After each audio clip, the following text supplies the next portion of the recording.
আসসালামু আলাইকুম। আজকে দেখাচ্ছি দারুণ মজার ইলিশ মাছের ঝুরি ভাজা। আমরা আধা চামচ লবণ, আধা চামচ হলুদ গুঁড়া, আধা চামচ মরিচ গুঁড়া আমরা দিয়ে সামান্য একটু পানি দিয়ে আমরা মশলাটাকে মাখিয়ে নিয়ে আমরা সবগুলি মাছের গায়ে খুব ভালো করে মশলাটা এইভাবে মাখিয়ে দিব। মাখানোর পরে আমরা তেল গরম করে মাছ আমরা ভেজে নেব। মাছ ভাজা হয়ে গেলে আমরা এক পাশ ভাজা হলে উল্টে অপর পাশ বেছে নেব। দুই পাশ ভাজার পরে আমরা এটা নামিয়ে সবগুলি মাছের পিসের কাটা বেছে নেব।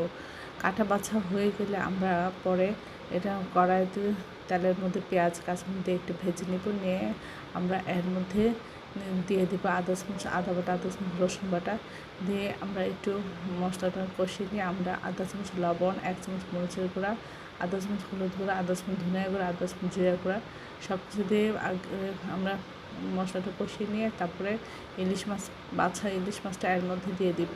দিয়ে এভাবে আমরা ভেজে অনেকক্ষণ ধরে নাড়াচাড়া করে যখন পানি শুকিয়ে যাবে, ভাজা ভাজা হবে, লাল লাল হয়ে যাবে, তখন আমরা এটা নামিয়ে পরিবেশন করব। অসম্ভব মজা হয়। আশা করি এই রেসিপিটা আপনারা একবার হলেও ট্রাই করবেন। সবাই আমার চ্যানেলটি লাইক করুন, শেয়ার দেবেন, সাবস্ক্রাইব করুন, আমার প্রিয়জনকে বেশি বেশি করে শেয়ার দেবেন। আমার চ্যানেলে সব রকম রান্নার রেসিপি রয়েছে, আশা করি দেখবেন।